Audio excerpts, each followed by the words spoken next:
I think it would be a great fight. I love both. I think if Conor can put himself back into the hell zone that he's in the tunnel, but the light is after the fight. But I'm not gonna put myself in the light until I'm done with the fight. That's if he put himself into that zone, we're gonna have a hell of a fight. Who wins, Conor McGregor or Max Holloway at UFC 329, July 11th? Holloway.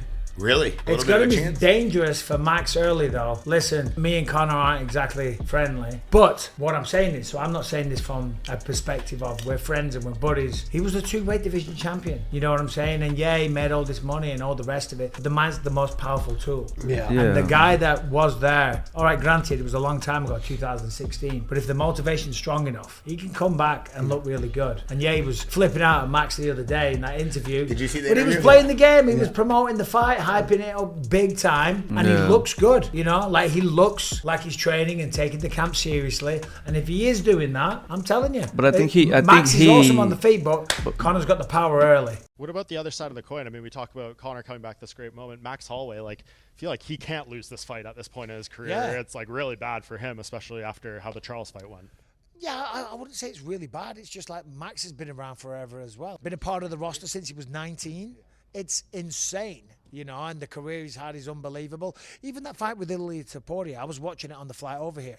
I forgot. He was doing really good. It was a very competitive fight until he got stopped, of course. So, yeah, obviously it favours Max Holloway. He's got the numbers. He's got the resume. He's been fighting nothing but the best. I think Max Holloway will be just fine if he loses this fight, but I don't think he's going to probably lose it. He's probably going to do very, very well. I think I'm favoring more Max in this matchup against Conor McGregor. It's going to be a stand-up fight. Max has been in the firefight. When you're 3 rounds deep and you've been slugging it out, what's going to get you through is that ability to be used to what's going on, like being in those hard, longer fights. Max has been there. Conor hasn't for a long time. Unless you're used to them and you've been working through them, and you know you can come out the other side better for it. And yeah, it's going to be a slog. Who do you think is going to win, Conor McGregor or Max Holloway? I know Conor McGregor wins first time. He's been out from this game a long time. And then Max Holloway, he's been training. He's always in a shape. I think for sport it will be good if Conor McGregor comes and show good fights, and if he wins, that would be huge. But I think Max Holloway has a more chance. Max Holloway for the win, 100%. People think that Max is just going to walk through Conor because he will melt him. And when he's melted and just sort of going there shooting because he's so tired. But I still think that just submission going to be the way to go when he turns over and just gives it back. It ain't going to be that easy. So it's a... What is your guys' pick for that, realistically, Holloway, McGregor? Oh, dude, And don't pick with emotion. I'm talking MMA math. Dude, 170 pounds. You haven't fought in half a decade. If the fight was 3 rounds, I would think, God, the Conor's got a good chance. I mean, he may still have a good chance, but you're half a decade sitting out, and then you're going in there, Max Holloway, who's an expert at fighting 5 rounds. Yeah. And he's 170 pounds. You're not going to knock him out easy. This Conor McGregor fight in July is going to be fucking bananas.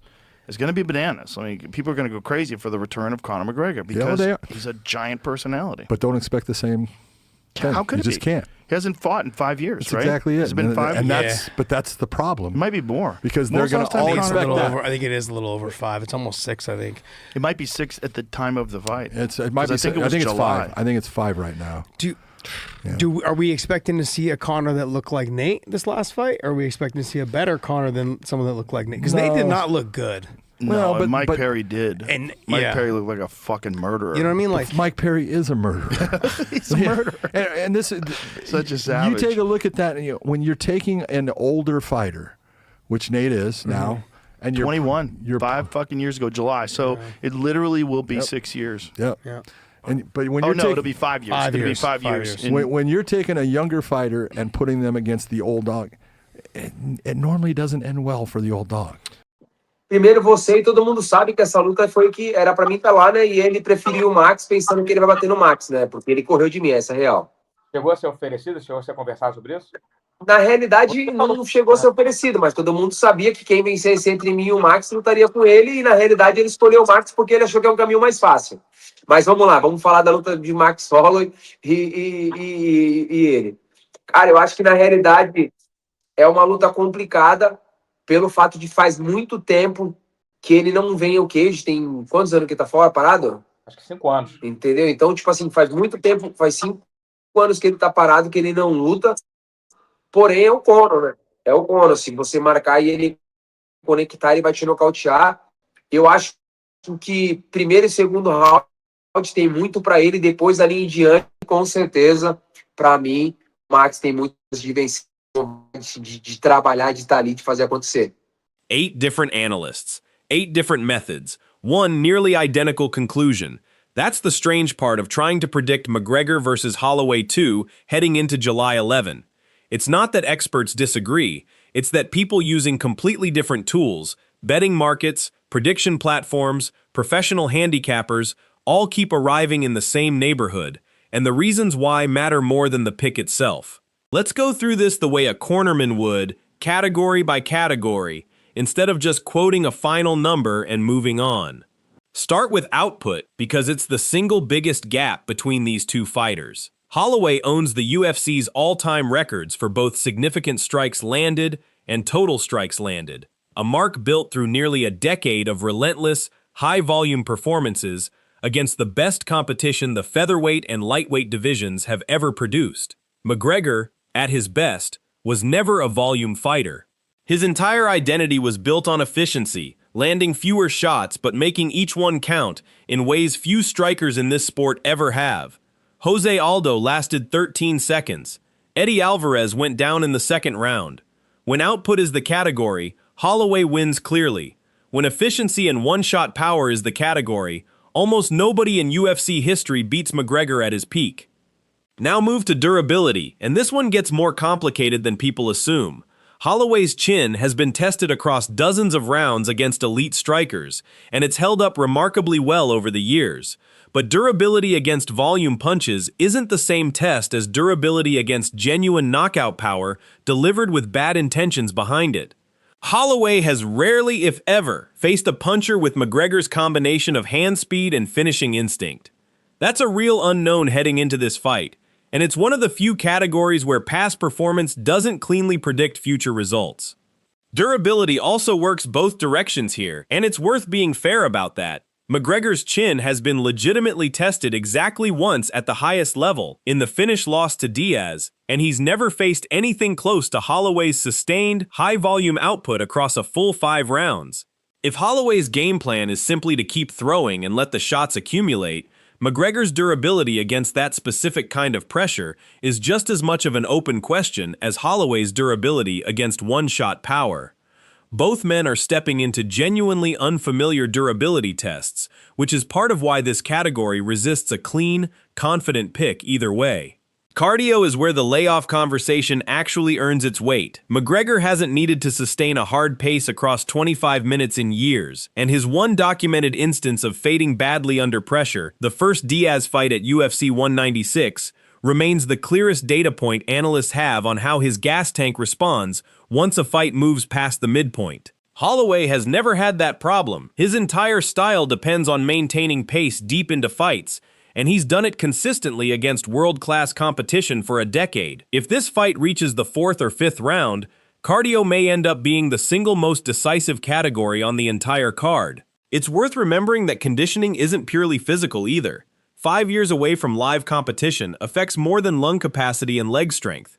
It affects a fighter's internal clock for pacing himself, his instinct for when to push and when to hold back, the kind of feel that only gets calibrated through actual rounds against a resisting opponent trying to end the fight. Training camps can rebuild the physical side of conditioning fairly reliably. Rebuilding that internal pacing instinct is a much murkier process, and it's part of why even analysts confident in McGregor's power remain cautious about his cardio specifically. Then there's the category almost nobody accounts for properly, size. This fight happens at welterweight, new ground entirely for Holloway, who's spent his whole career at featherweight and lightweight. McGregor has operated at this weight before and knows how his frame and power translate there. Nobody has real film on how Holloway's signature volume holds up against a naturally bigger opponent who isn't cutting significant weight to make it into the cage. That's not a small variable buried in the footnotes.